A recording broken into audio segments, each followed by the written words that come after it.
Okay. All right. Good evening, everyone. Welcome to the March edition of Zoom meeting for Rotary E-Club of Southeast USA and Caribbean. I'm going to go ahead, like I usually do, go right into introducing our speaker this evening. This is pretty fascinating stuff. So it's Dr. Brent Holden, who's a PhD.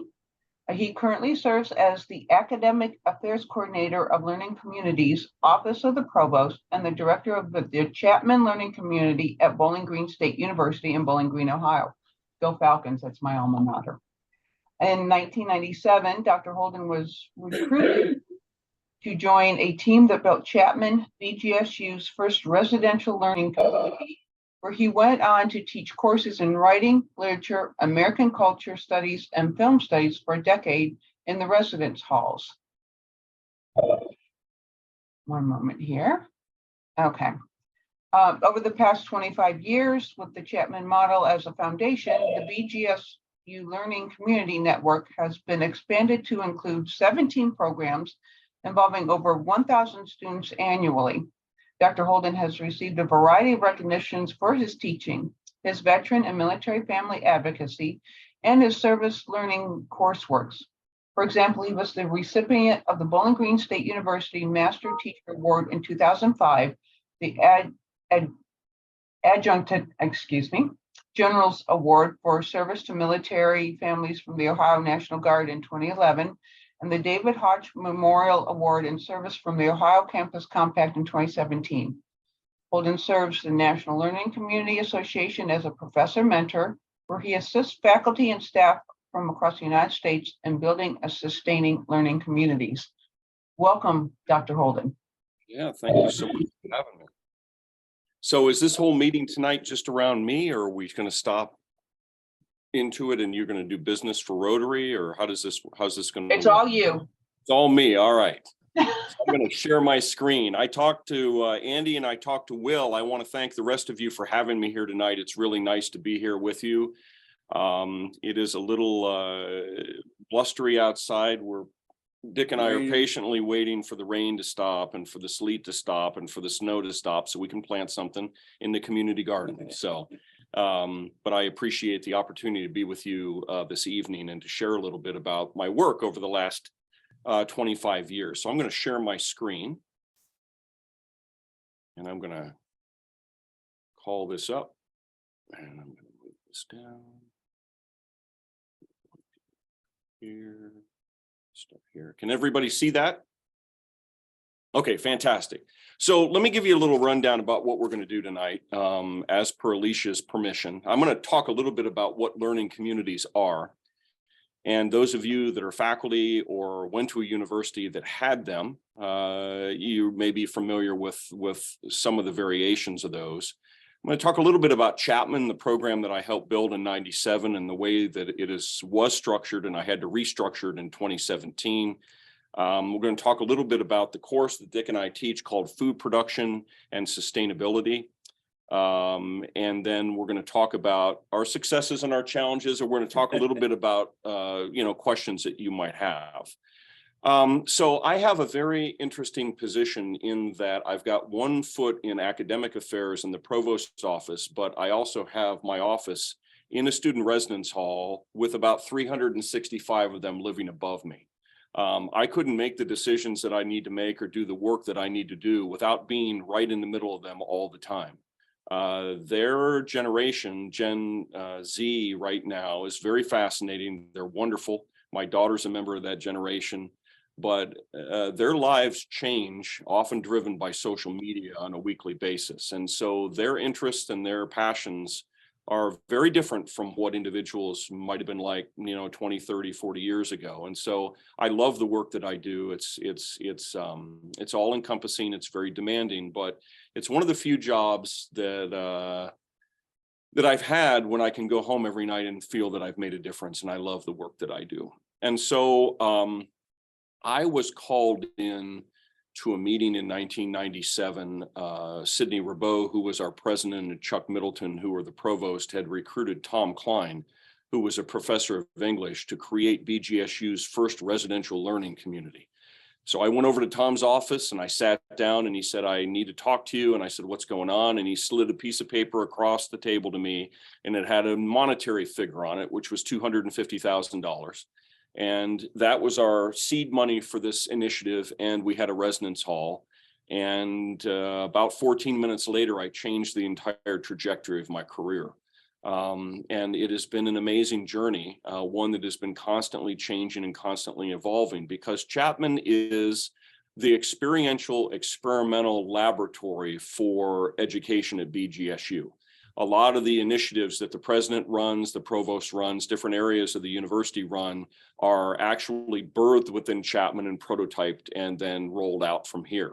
And so the actual life design initiative that President Rogers is currently doing in part was prototyped here in the Chapman learning community, and now it'll be rolled out to all students at BGSU within the next 2 years. And so when I took this position, it was under the understanding, or with the understanding, that I would finally be able to address what I saw as major problems with undergraduate education. And they were reflected very sort of vaguely in persistence and retention and grade point average. But I knew better, because I was in the middle of all of that, that a lot of the problems that students were having had to do with the shift from high school to college, no matter how well they did academically. They're connecting with peers once they got here, they're connecting with faculty and staff. And then the fact that they were very much all across the spectrum as far as their learning styles were concerned. Some could learn from lectures, some learn from doing, some learn from a combination of those. And so I was promised that if I came here, that I could address some of the issues that I saw in higher education. And I was a member of a team that was handpicked to kick this off. Now, Chuck Middleton had actually directed a science learning community, University of Colorado, Denver, and it really had an impact on undergrad ed. And they were convinced that it would do the same thing here. And so I walk between different worlds. I'm a faculty member and I teach classes, but I also work with the provost's office. I report to one of our provost for academic affairs. I also work extensively with community partners like the Bostorff and a variety of others that I work with in relation to the courses that we build, in order to help our students see an immediate impact in the courses and to experientially involve them in their education. So Chapman is very much involved in getting students deeply involved in the subjects that we teach. And I'll talk a little bit about that in a minute. But as we move along, one of the things that I'm often asked by people who haven't had these on this campus is, what in the world is a learning community? And as we've written here, let me move my pictures over here. If BGSU was a city, a learning community would be your neighborhood, and your next door neighbors would be your best friends down the hall. And that's how marketing and communication, our office markets this to undergraduate students. And so if you look at this carefully, you'll see that it is joining the actual living and learning. We actually have classrooms in the residence hall here, as well as an art studio that was turned into a plant science class space when I got my hands on it. We have a music recital room, we have a cafe, we have a lot of different amenities in this building that other students don't necessarily have. And it makes our teaching within this community much more vibrant and much more impactful.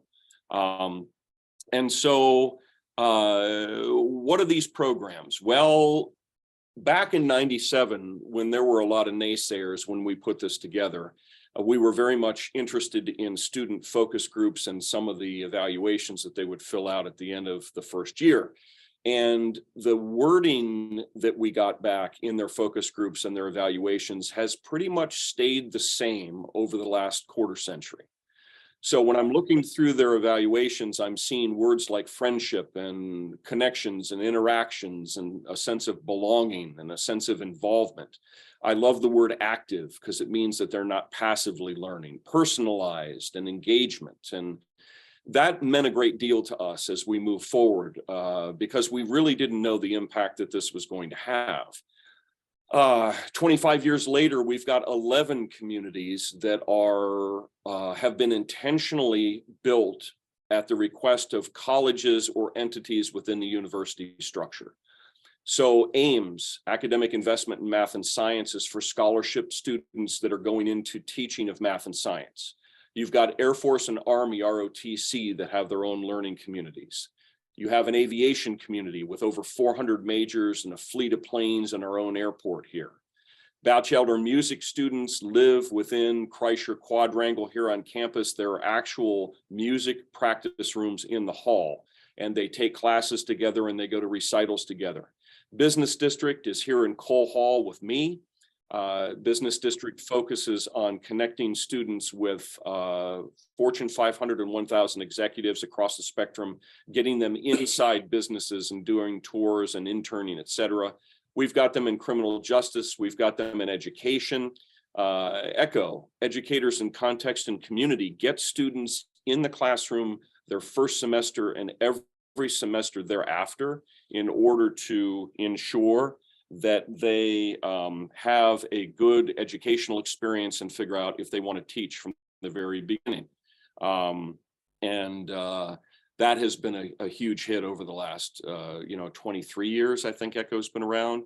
Forensic Science, our state crime lab, is here on campus. And then we have one in natural and health science that focuses on the tutoring of Bio 1, Bio 2, Chem 1, Chem 2, human anatomy and physiology, and organic chem for students in the health and natural sciences. So we have 6 more, and this is where Chapman falls in. Chapman is not major specific like the ones that I just mentioned. It is subject specific. So Arts Village serves as sort of the creative genesis pool for the university. All the students in the arts can join that community and partake. Chapman, the one that I lead, is focused on leadership development and service learning. It is developing tomorrow's leaders according to the social change model of leadership. It involves them with working hand to hand with a variety, a network of nonprofit agencies that I'll talk about in a minute. Global Village involves students interested in working in the international realm, honors, of course, and then La Comunidad is Spanish language and culture. So that gives you a sense of the 17 learning communities that sort of evolved since '97 when we built Chapman. So the next question that I often get is, why should I join this, or why should I put my child in one of these communities? And it's not hard to come up with reasons for doing so. One of those reasons is clearly to build friendships and connections that ease the transition to college life. That is the main thing that we do in this community. It's very, very dangerous that first year that they're here. I don't care if they've got a 4.6 and they're an honor student in their high school. All of you that have been to college know that there's a profound difference between what happens in high school and what happens in the college arena. And so that has been important. Number 2, it gives you an opportunity to live, study, and go to class in the residence hall that they live in with their friends. And that's important as well, to give them an opportunity to live and learn together. Rather than splitting them in half and looking at half of them as a person that lives on campus and half of them as a person that goes to class, bringing those together and making education part of the natural classroom experience. The other reason that we do this is to get them into close contact with faculty and staff that care about their personal interests. A lot of times that mentoring, if you were to look at the people that don't return to college, it sometimes involves, yes, the lack of friends, yes, the lack of connectedness within the hall. The third most common one is I just haven't connected with my people on campus, and this helps achieve that. And so what are we seeing? Well, let me show you what happened during COVID, which you would expect to have the most devastating impact on their experience. These are our numbers. Okay. So as was suggested from the very beginning, persistence and retention are very powerful markers of student success. So of the people that joined learning communities during the pandemic from like 22 to 23, this last year, 98.87% of that 1,200 student body persisted in their learning communities. If you were not in a learning community, we managed to get them to persist at about 91.8. The real story, though, is in retention. Who stays and who finishes these degrees? And look at that difference. So if they're in the halls and they're working with us and they're driving nails on habitat sites and they're planting plants for the community gardens and they're going to the Humane Society to rescue animals and adopt them out, and they're working with veterans and military families, et cetera, they are retaining at a very high rate in comparison to the university overall as a network. On average, before COVID hit, we had 1,360 students. During COVID, we got down to about 1,079, but we never went lower than 1,000. And what we found during COVID was that the learning communities were providing students with tremendous connections that they needed to help survive these very trying times, especially psychologically. Many of the students that we're dealing with right now, my daughter, for example, who lives upstairs and is a sophomore, she did her entire junior year online from her bedroom. Okay. And it had devastating consequences. Now, it was necessary. We had a lot of death and a lot of suffering in our area as a result of COVID. And so there wasn't anybody, there were naysayers in the group that didn't believe that we should have done that, but we prevented a devastating outbreak from occurring. We de-densified campus, and we managed to not have a major outbreak at BGSU, where some of the other universities that did not take the measures that we did were dropped to their knees and lost a lot of students and really suffered during that time. So now let's focus a little bit on Chapman specifically, okay? As I said, we founded this in '97. Our first cohort had 130 individuals that were part of it. And for 19 years, this community was structured around gen ed courses. All the courses that you were taking that did not directly involve your courses in your major. And we at one time offered up about 17 different courses within Chapman with 13 handpicked faculty who had offices within the hall. There was a real focus on experiential learning and travel, especially international travel and regional travel, getting them to do their education. And then what happened, though, after that first year is, while we were not shocked, a lot of the rest of the campus was. Our persistence rate between those semesters was near 100%. And our retention rate, despite the fact that it was the first year of doing this, building all the curriculum and rolling it out, was in the mid 90 percentile range, which was outstanding. Within 5 years, we became national leaders in learning community design and programming. And to this day, I serve as a mentor to faculty across the nation who are developing these programs on their said campuses. But there were some challenges, as there are with any entity that lasts and persists. You've got to change with the times. I don't know how many of you know this younger generation, but a lot of them are coming in as juniors, meaning that they've completed half of their entire college experience in high school. In the state of Ohio, that's through a program called College Credit Plus. Well, if they're doing all their gen eds in high school, then what are we doing in Chapman? So in 2017, I had to completely revamp this. The collective bargaining agreement with the faculty unionized, and that caused some issues. The deans and the chairs drew faculty out of the program. There was a changing demographic among the students that we were dealing with. And that's natural. It happens all the time. And then we got hit with COVID. This group right here, I had them on an equine therapy farm on the Martin Luther King Day of Service. They are part of my Chapman community. We are actually working on the farm, helping them prepare for a veteran and military family session that was going to happen there. So the way Chapman's structured, and what's important for you to understand, and so that you can understand why Dick and I are with you tonight to talk a little bit about this, we've got 3 core courses. When the general education classes sort of went out the window and we could no longer offer those, in 2017, I was called in. Chapman had 5 directors in a row, and its retention rate was actually lower than the university average. So they were in real trouble.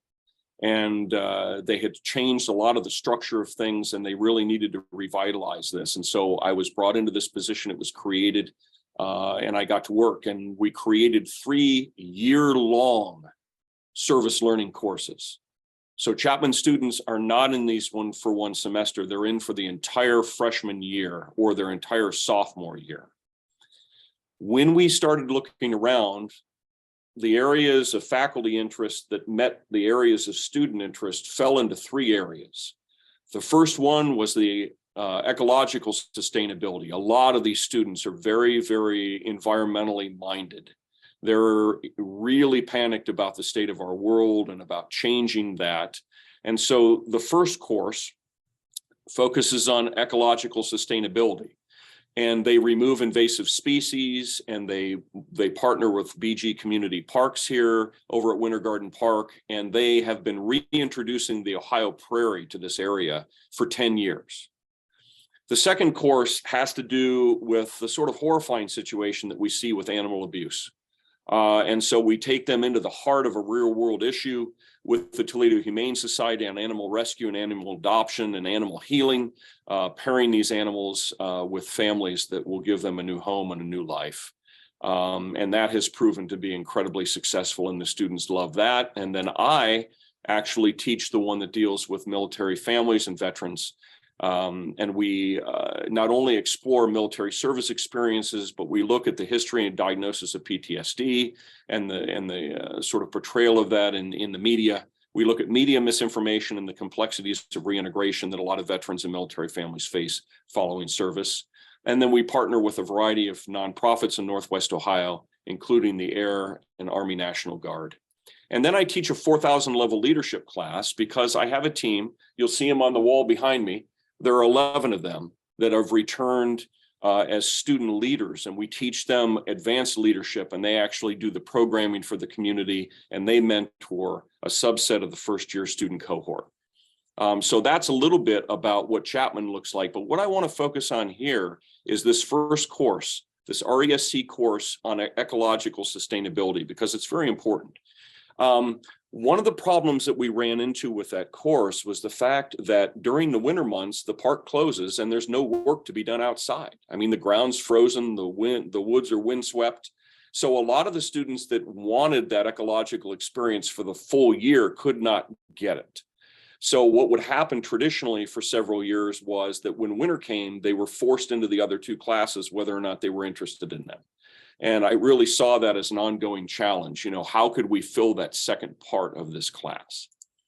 And that's where our course story comes in. So COVID had induced a tremendous amount of isolation and psychological challenges among all students. We saw a serious uptick in mental health issues, especially anxiety. It became very difficult for the counseling center to keep up with their caseload. Students that had not experienced any issues before were experiencing them now. And, you know, the isolation of online classes, even when they arrived at the university, when we were teaching hybrid, was really stressful. So I put together a sophomore team with a charge. And that was to sit down with me over the course of a fall semester and begin to explore what they were seeing among the students around them and how we could counter the isolation, negativity, the suffering, the death and the dying that they were focused on, fixated on through education. And one of the students on that sort of response team was a student named Matt Kruger. And he came in one day in class in the fall and he said, I really think that every student in Cole needs to grow a plant in their room. I said, why? He said, because there's too much negativity. There's too much focus on death and suffering and dying. Well, I went home that weekend and I thought about it, and I thought, no, we can't have 365 students carrying media through the halls and dropping plants and doing all this stuff. And we need to have a controlled environment. And so I went home and I got on Facebook and I put a call out to the 500-600 friends of mine that are on there. And I said, I need a horticulturalist.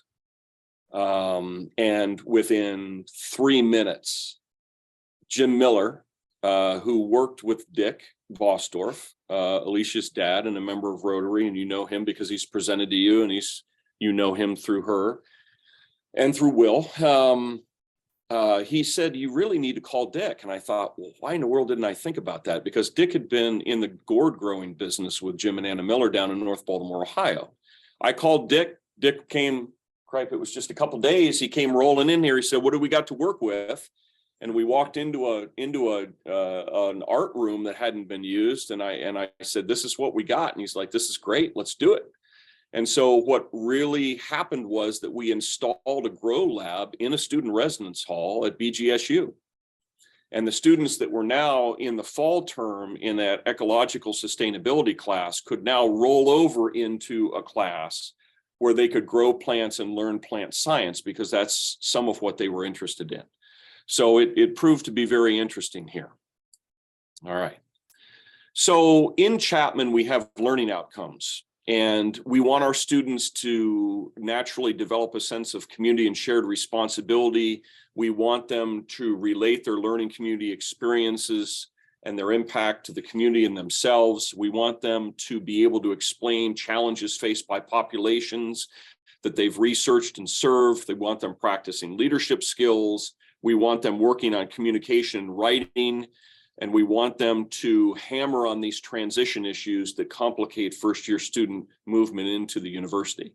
But we've added the following learning outcomes. Those are Chapman general. These are class specific.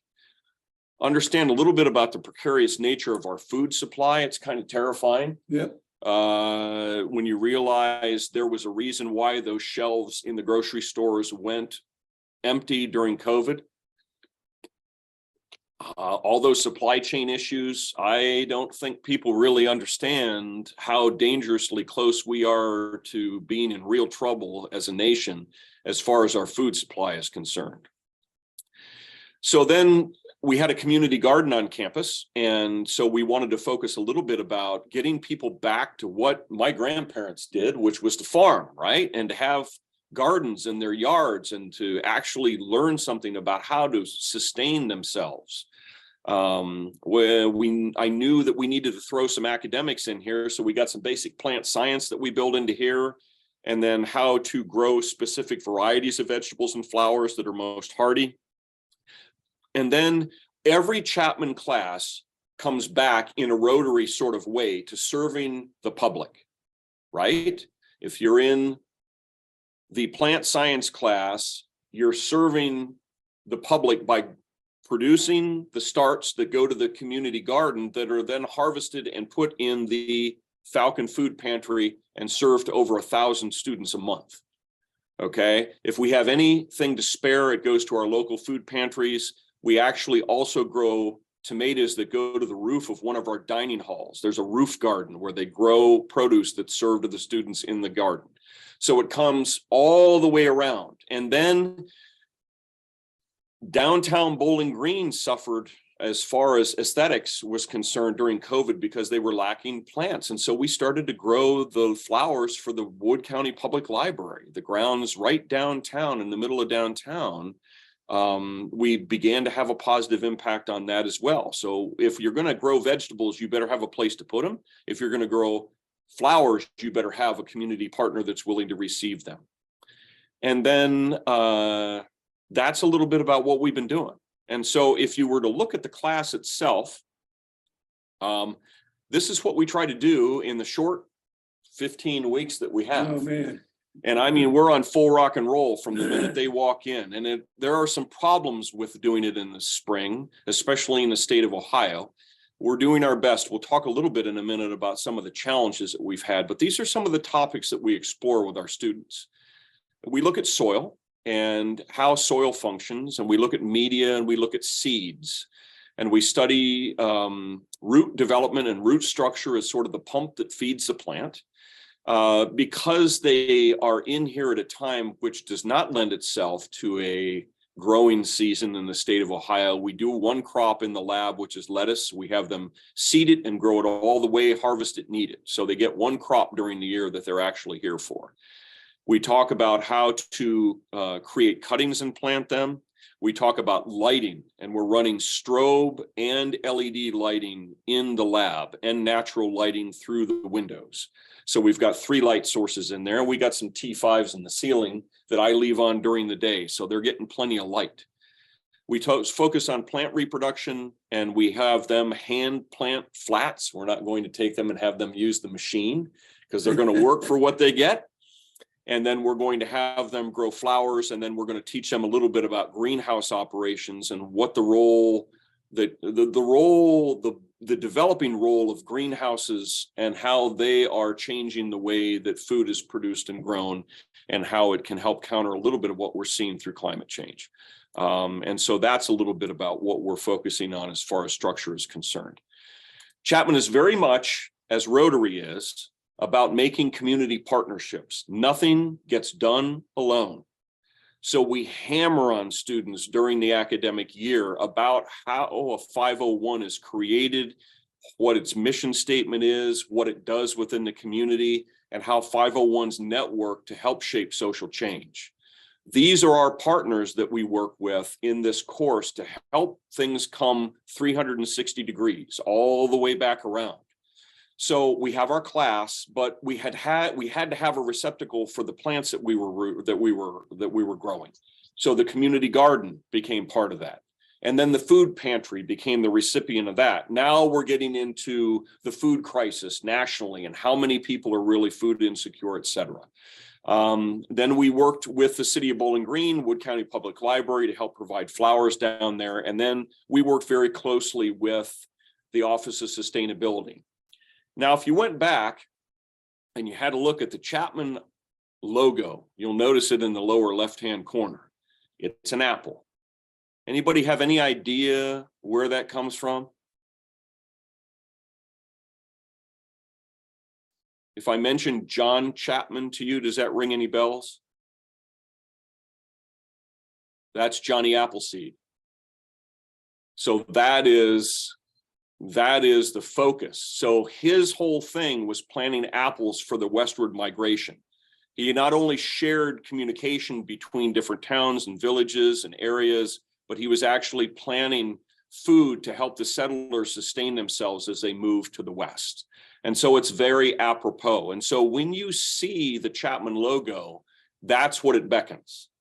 And the whole idea as a metaphor is that we are actually shaping the future through growing these students and then sending them out into the world to help foster growth within the world and a focus on caring for one another. And our motto is live, serve, lead.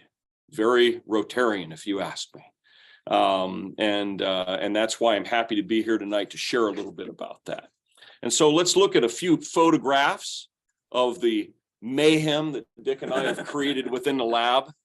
God help us. Okay, so if you look in the lower left-hand corner, things get kind of crazy in this lab. So when you start growing things within a residence hall, we do not have the footprint of a greenhouse. And so if we get 15, 16, 17 flats, multiply that by 70 plants per cell in the cell trays, you got a lot going on in that lab. They're all different varieties and species of plants, and they're all speaking a different language. So there's a lot going on within that space. In fact, when we visit the greenhouses, the students get a migraine because once they walk in and see thousands and thousands and thousands and thousands of plants, they know it, and they understand how much care has to go into that. I came up with an idea of wanting to look at some root structure. So Dick got us some fish tanks. Dick is the former president of the Agricultural Incubator Foundation over here on Route 582, a nonprofit that focuses on sort of growing and organic farming and all kinds of stuff that pushes people to think in new ways about sustainability and plant science. And so we actually had the students plant the seeds along the glass, and they rooted down along the bottom of the glass so they could watch monocots and dicots actually root and watch the pumping system go as things like corn and peas and sunflower we had in there. We also had squash, all kinds of stuff going on in this thing. And then in the upper left-hand corner, that is what we did with the lettuce. They actually punched holes in a bag of Lambert media and grew the lettuce under lights to be a full crop within the hall itself. And if you look over to the right, you'll see them painfully seeding our herb garden, which has really taught them patience. It's not as bad as a bonsai tree. It's not going to go on for 200 years, but man, rosemary is playing very hard to get in that lab. I think it's teaching us patience. Oh my gosh. And so just trying to get these things to root, it's, you know, you've got a lot of struggles with herbs. They're very challenging, and but it teaches them patience, and it teaches them that when you plant things incorrectly, they might not grow. And so the depth and the watering and all of that, the fertilizers that we use within the lab, teach the students different things. So if we go, this has not been smooth sailing, folks. Nothing is. I don't feel good about a class until I've taught it about 4 times. It may take me 5 or 6 times on this one because there are so many variables involved. I mean, if I'm teaching a war literature class, I can swap around poetry and nonfiction, letters home, diary entries, etc. It's a little more complicated when we get into plants and the things that can happen. We're very, very fortunate to have a climate controlled space. It's always about 70 degrees in there. We've got light sources. We've got a water source within there.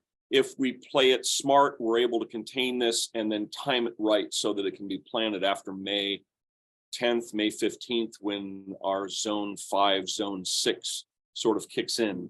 But these are some of the challenges. So if you have students come wandering in here in January, fresh out of the woods where they've been working on, you know, in the fields where they've been repopulating the Ohio prairie, January is not the optimum time to be starting a plant science class. And they're on spring break right now. And we really should be planning things right now, but we're going to be off a week because of that. Then they graduate at the end of the term, and that's at the end of April, and we don't plant until mid-May. And so they're not here to see that part of it because the last frost usually hits here around May 10th. And then students are not present during the summer harvest or the rolling delivery to the the Falcon Food Pantry. So those are some challenges that Dick and I continue to hammer away on. And I think what I'd like to do is take you down to the lab for a few minutes, and I'm going to walk down, and this may induce a little bit of vertigo if you have that tendency. So bear with me. I'm going to unplug this thing, and we're going to walk down and have a look, and then we'll open it up at the very end for some Q&A if you have some. Okay. So I'm going to stop share. And then we're going to give this a shot. Alicia, you're my eyes. Okay. All right. All right. We're walking down the hall. There's Dick Bosdorf. God love him. And there's my leadership team. Hi, Dad. Okay. So we're actually walking down the hall of a residence hall, down the first floor hallway. This is our Chapman banner that we use for recruitment. If you look right there, there's our plant science folks. Okay. If we come down through here, these are faculty and graduate student offices on the first floor of the residence hall. And then we have a kitchen where the students can cook and eat together, and they can eat in the cafe. But then we start seeing the disco lights down here, and we know something very special is happening, which is not usual in a residence hall. We have a plant lab. And so this gives you a little sense of what's going on, some photographs of stuff that we've done in the past. Oh, the arts room. Yep. And then this is our space before things get really wild. Okay. You see that, Alicia? Yep. Okay. So these flats are ready to go when they get back from break. Things are going to get extremely busy in this lab. And right now we're actually growing tomatoes from cuttings.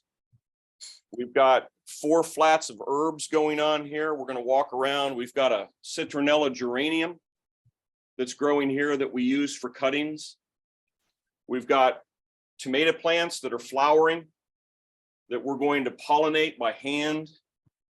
We've got some up here. This is our herb garden that we're growing. We've got some snapdragons that slipped in there, but we've got catnip and cilantro and rosemary and basil and parsley. These will all go to the community garden. We're teaching them how to create whips out of sweet potatoes. We're actually doing that hydroponically by getting organic sweet potatoes from Kroger and putting them in. You'll see that they've started to root down here. And then those whips will form from the areas here, and we'll cut those off and actually plant them.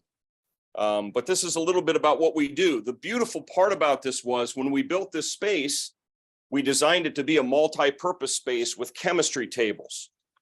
So the actual tables that everything's sitting on are chemical resistant, and they're really heavy, and they lend themselves to, you know, the weight of the plants. We've got a sink here, so we've got a water source. And then, of course, we've got Dick's strobe lights going here. So I was with you last year when he got on and was talking to you about the strobe technology and the work that they were doing with those. So we're running those, and we're also running 300 watt LED lights, which the tomatoes enjoy a great deal. Okay. So what's going to happen is that when they get back and they actually seed these trays, things are going to get very complicated in here. There's going to be a lot of watering. We're going to have to watch them. Of course, we weigh all the trays to ensure that we're not overwatering or underwatering. You never want to go beneath 50% of the weight of the tray. That's the secret to greenhouse gardening there. And that's what we do. So this, like we said before, in a very Rotary sort of fashion, has involved us in engaging students in community-focused education, and getting dirty and having a great time doing it. Now, what have I missed? I don't think you missed anything. You did a good job. I think the neat thing about this whole course is that our hope is that when these kids leave here, there's nine in class this year, and we've had 14 last year, and it varies from year to year, but they should be able to actually go out and produce their own garden and produce their own food, and have some sustainability in the whole thing. And this has become a big thing with them. They ask a lot of questions about this, and they ask about reproduction of plants, which we're going to do through cuttings, or we're going through pollination. Some of me want to make new varieties, so that's going to become part of this whole thing. But the whole situation with food today is interesting. I think it's 44% of the student population here is somewhat malnourished. I don't know if that's the word for it. On campus, they don't have enough food. Run a food deficit. Yes. They're a food deficit kind of thing. And I know when we put the gardens out, they go past, they can harvest some things and take along on their way, and it goes to the pantry, and we never have enough food for the pantry. Yeah, it goes in and out. In and out. They're serving 1,000 a month in that pantry. So the hope here is that these people will go home and they will then take that learning to another level. They'll take it home, teach someone in the family or others of their age that they can do this too. And they should have the basis for doing that, because we really go through this whole thing in a very horticultural way, in the medias and the seeds and timings of what you want to do and how to grow it and water it and fertilize it. So it's quick though. I mean, we're taking about 3 years worth of courses, and we've taken it down to how many weeks? 15 weeks? 15 weeks. 15 weeks. 1 hour, 15 minutes a day per week. And so it's really a push. But these kids are really sharp kids, well-rounded individuals, and they have lots of questions. So they walk out, you don't know what they walk out with, but they walk out with a lot. And they tell you sometimes, that was great. You know, I learned something today. Well, if you can have a kid walk out and say, hey, thanks, I really learned something today.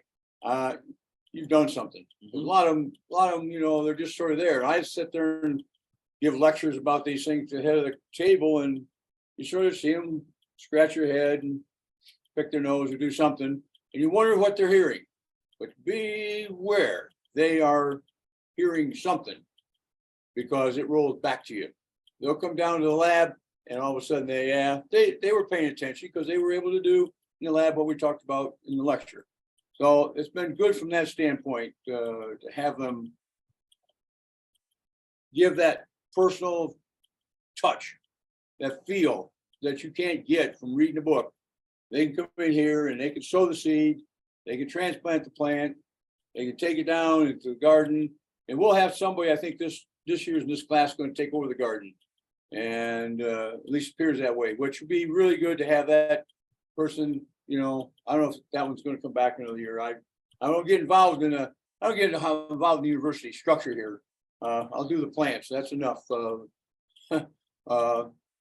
So yeah, this has been great. We get nothing but positive results, positive feedback from the students. And when you get positive feedback from students, and Brent hasn't said too much about that, but he has people, he'll tell you, that come back 2 years later and say, that was a great class, or, you know, mention it. And that's a good feeling when you, because that's a feeling of success. And that it's growing all the time and getting bigger. So, and some of these go on summer tours, and they'll take some of this, so a bunch going to New Zealand. And they'll take what they've learned in class here, and they'll go into those isolated areas in New Zealand and tropics and look at plants and stuff. And there's some go to the Mojave Desert for a couple of weeks and work with the Indians out there. And they'll take that stuff along too, I'm sure, or they'll see it as the Indians grow it. And that will trip the trigger on them, and they'll come back and they'll have something to say. So it's really a stimulus for this young group to have that chance, have that opportunity to do it on their own, learn what they can do, and learn the real problems of producing food. It's not easy. It doesn't snap the finger and happen. It takes a long time and a lot of patience. So that's great. So Alicia asked me an interesting question when she came to visit, and that was, is this something new? And I'm going to say no. We got in on the ground floor when having learning communities and state level institutions that were not Ivy League got big. So I got in early on in the movement of a lot of this stuff, but there's a difference. Every university you go to that says they have learning communities may be talking about different things. And I think that's important to understand. Some universities claim they have 200 of them. You do not have 200 residential academic learning communities. It's hard enough for us to keep 1,300 of them engaged in the 16 that we have. What you may have is groups of students that are interested in a specific topic being housed in a specific area of a residence hall with a resident advisor and doing a little programming there. Or you may have class pairings, like a composition class and a history class, where they're using the composition class to write about history topics. Those are very different from what we do here. These are academic residential learning communities that are all faculty and staff led, and they're very challenging, and they demand a great deal from the students. And so you're getting a specific type of student that's joining here. I'd like to put 2 cents worth in for Rotary people, though, because this is I'm Rotarian, have been for some time, but this, I think, is a Rotarian in a club like ours at this point, with people around the world. There's no reason they cannot start a group like this. You don't need a university per se to have this happen. You need just a good Rotarian that wants to organize some either young people, and it could be older people, to do the same things that we're doing here. Because food deficit is one of the problems that we're going to increasingly face around the world. And we know in other parts of the world it's worse than it is here. But it's a good Rotary project, I think, where if you're interested in that stuff, it'd be a good thing to do. And I would challenge some of my brother and sisters to pick up the handkerchief and run with it. Any general questions? Yes, the floor is open now. Okay, somebody's gotta have a question. Well, I have another one. So it really is a community. You are dealing with the students that are just starting Yes. in the university setting.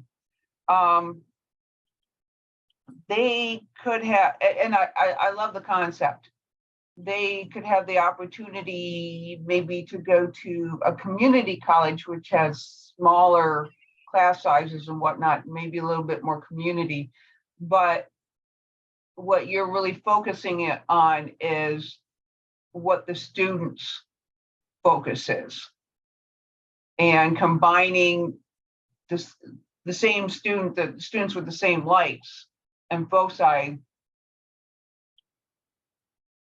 in an environment that's very conducive to their learning. Right, and they're living it.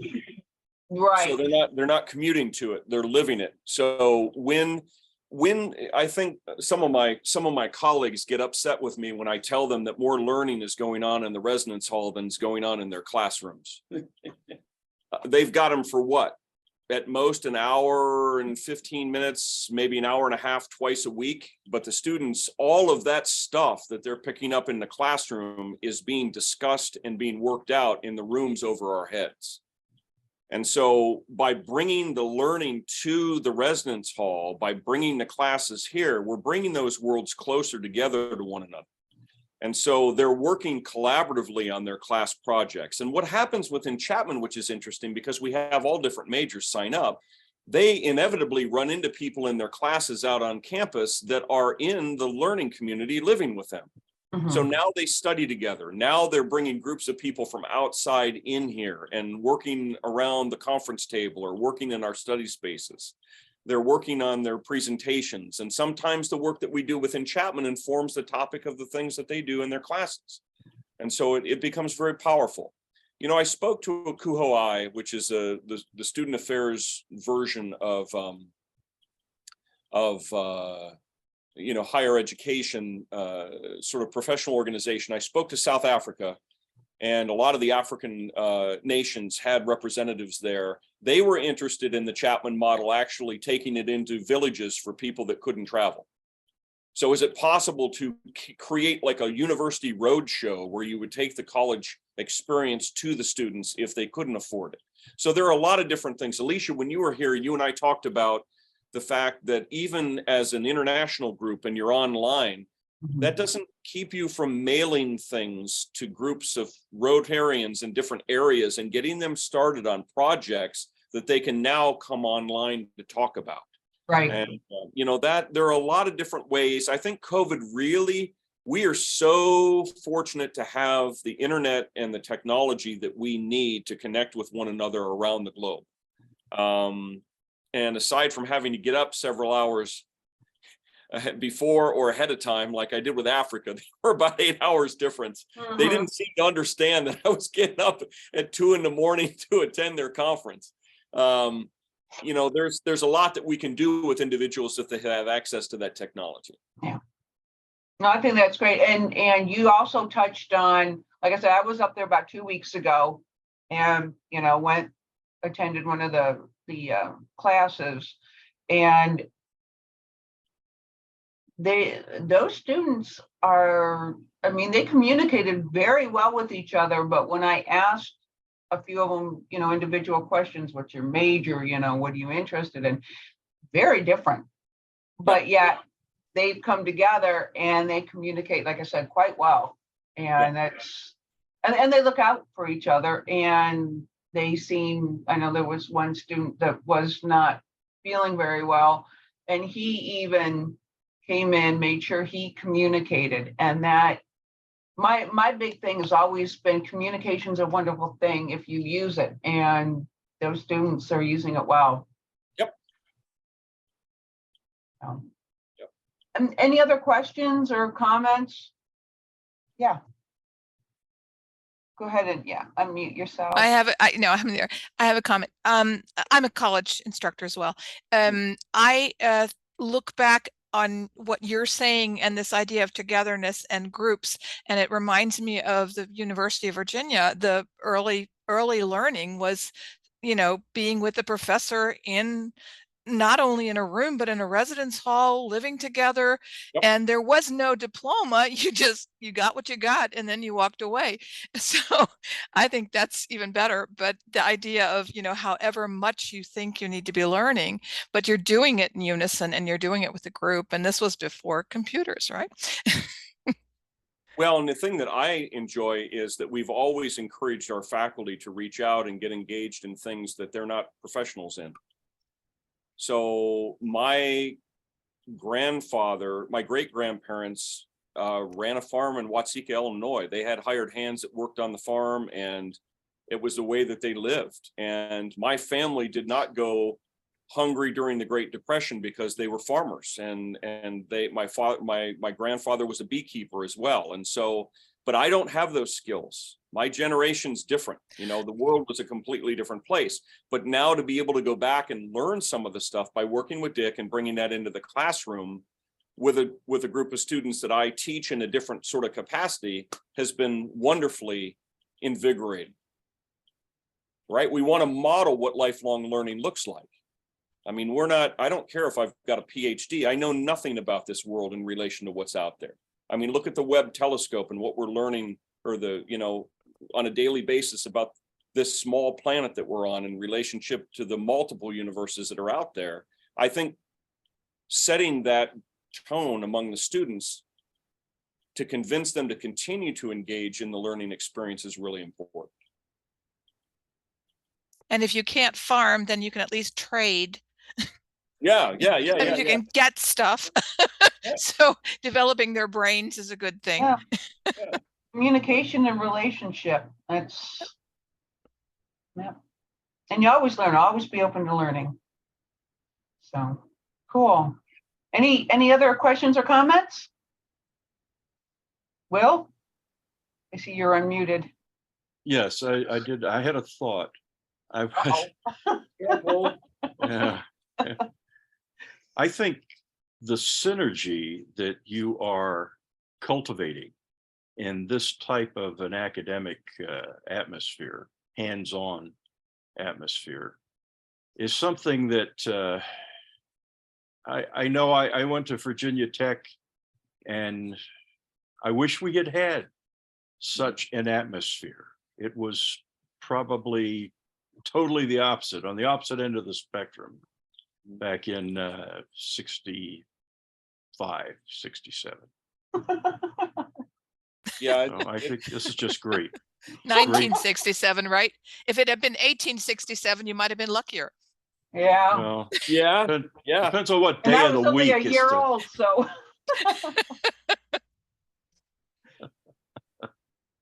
Yep. But I mean, no, I would say the same thing, because I graduated, finally, after putting myself through a lot of college classes. I finally graduated in 1994, and really wished that I would have found that kind of community. I mean, I actually did start. The reason I asked, about the community college is I actually did start at a community college, and liked it because of the small class size, and I was able to communicate with the professors. Having something like this community-oriented system on a bigger state university, I would have definitely caught my interest, knowing that it was small, because I'm not the big picture kind of person. I'm small. I like communicate in small groups, knowing that communication is like that 6 points of, evolution. It blossoms from there. Mhm. What else does botanist say? But yeah, I think it's really cool. And I mean, BG is a mid-level state institution, so it's got about 20,000 students. It's not Ohio State with 50, 60,000. but we knew that if we could create several small liberal arts college experiences across the campus, that it would unify the students here by community and help them be successful. You know, when I went to Gannon, I went to a private Catholic institution undergrad for my undergraduate degree. There were about 3,600 students that went there. I distinctly remember my friends, but I also remember all the people that did not walk across the stage with us to graduate, and all the different reasons that they, despite the fact that Gannon was small, did not stay. It had to do with that transition. It had to do with not feeling a member or a part of something. It had to do with not connecting with faculty. Those were real things. When I got here, it was the same thing. And so being able to take a career and spend it addressing issues that I know exist, so that in the time that I have on this planet, I can make a difference, means everything. I mean, it's been a great gift. I don't take any of it for granted ever. Jack Nachbar said it best. He was a professor of pop culture that helped actually create the pop culture degree at BGSU, for which we're internationally renowned. When he left, the day that he left, he looked over his shoulder to me and he said, "Brett, I want you to remember one thing." He said, "Don't ever take this for granted, because you'll probably never see this happen again in your lifetime." So the opportunities for this, you've got to be in the right place at the right time. But I'm also convinced that, as Dick was saying, you can instigate this within communities. Right. This is it's all about community. That's why they're called residential learning communities, because the community is the foundation for everything that we do. We don't go anywhere alone. We get where we're going together, helping one another through. I think that is very well said, and a very good way to wrap things up. So any other questions or comments before we call it an evening? I'd just say, gentlemen, great presentation and very inspiring. Yeah. Very inspiring. Awesome. Thank you. Brett, Dad. Yeah. Thanks for having us join you. Yeah, well, it's weird that I was in that room just 2 weeks ago, so. Can I say 1,100 one more miles thing? away. Sorry, Alicia. This reminds me, there is a movie with, is it Matt Damon, who ended up on Mars and had to create his own food? Yeah. The Martian. Yeah, the Yes, Martian. Martian, Yeah. yeah. it was wonderful. So Well- you kind of look like you're there. Yeah. We're the Martian landscape. The only thing is that I can open the window here and not kill everything, including myself. I'm a movie fan, can you tell? Awesome. Well, thanks again, guys. Yep. And I'll be back up to see you all in June. So very cool. We have to go out to the garden and have a look. Yeah, I'm looking forward to it. Looking forward to it. We're going to go ahead and close out the meeting with how we usually do Rotary, with everything that Rotarians think, say, and do. Everybody wants to join is it the Is truth? it the truth? Is it Is it fair to all concerned? concerned? Does it build goodwill? Goodwill and better friendships And will it be beneficial to to all all concerned. concerned? And is it fun? Yeah, and is it fun? Is it fun? All right. For those who want to stay for a extremely brief BOD meeting, because we have only half the board with us, we'll continue on. For everybody else, I'm going to go ahead and stop the recording.